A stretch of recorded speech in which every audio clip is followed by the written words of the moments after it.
सरसंघचालक मोहन भागवतांनी लोकसभा निवडणुकीच्या निकालानंतर भाजपाचे कान टोचलेले होते।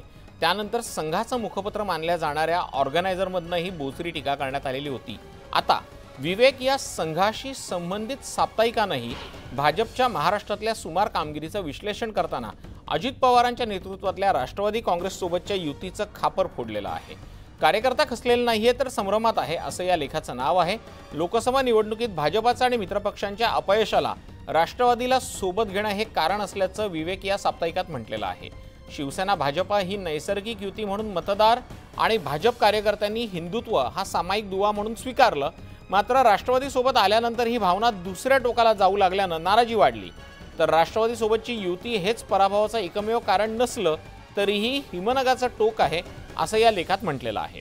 भाजपमध्ये बाहेरून आलेले अशा पद्धतीचा नॅरेटिव्ह जर तळागाळातल्या कार्यकर्त्यांपर्यंत पोहोचत असेल तर तो का पोहोचतोय याचा विचार करावा लागेल। तर विधानसभा निवडणुकीत भाजपच्या आणीबाणी विरोधात संघर्ष आणि राम मंदिराच्या आंदोलनाला दिलेल्या योगदानाचं नॅरेटिव्ह तरुण मतदारांच्या पसंती पडेल का असा प्रश्नही या लेखात उपस्थित करण्यात आला। आरएसएसनी जो प्रश्न देवेंद्रजींकडे मांडला भ्रष्टाचाराचा 180 कोटी रुपयाचा, त्याचा पुढे काय झालं याचं उत्तर ह्याच आम्हाला यात्रेत यावं। आणि आजच्याच एका मोठ्या आणि महत्त्वाच्या वर्तमानपत्रात काय त्याचं नाव, एक आरएसएसचं एक मॅगझिन आहे विवेक नावाचं, ऑर्गनायझर नाही विवेक, ऑर्गनायझर इंग्लिशमध्ये येतं, विवेक नावाचं त्यांचं एक मॅगझिन आहे, त्याबद्दलही काही लेखांचे आले। या सगळ्याची उत्तरं की भारतीय जनता पक्ष नक्कीच पारदर्शकपणे या यात्रेत महागाई, बेरोजगारी, भ्रष्टाचार याच्यावर पारदर्शकपणे या महाराष्ट्राला सांगेल, एवढीच माझी अपेक्षा आहे।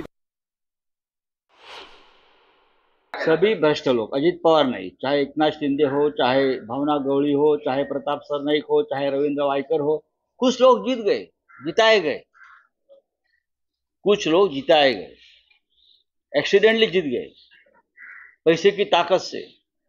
लेकिन सभी भ्रष्टाचारी लोग अपने साथ देने से आरएसएस और बीजेपी पूरी तरह से भ्रष्ट और बदनाम हो गई। काही दिवसांपूर्वीच ऑर्गनायझर या मुखपत्रातनं अजित पवार यांच्या विरोधात वक्तव्य केलं गेलेलं होतं। त्यांच्या उपयुक्तेवरती प्रश्नचिन्ह निर्माण करण्यात आलं होतं। त्यानंतर आता संघाशी संबंधित असलेल्या विवेक या मराठी साप्ताहिकानं सुद्धा अजित पवारांना महायुतीत घेतल्याबद्दल आक्षेप नोंदवलेला आहे। यावर शरद पवारांनी प्रतिक्रिया दिलेली आहे। विवेक मागे कोणती विचारधारा आहे त्या विचारधारेचा शोध घ्यावा लागेल असं पवार म्हणाले।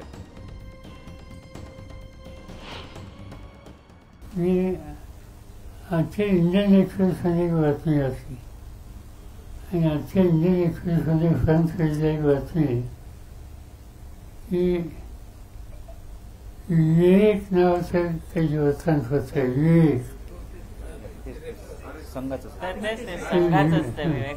विवेकने ह्या जे सांगतात ती बातमी दिलेली आहे।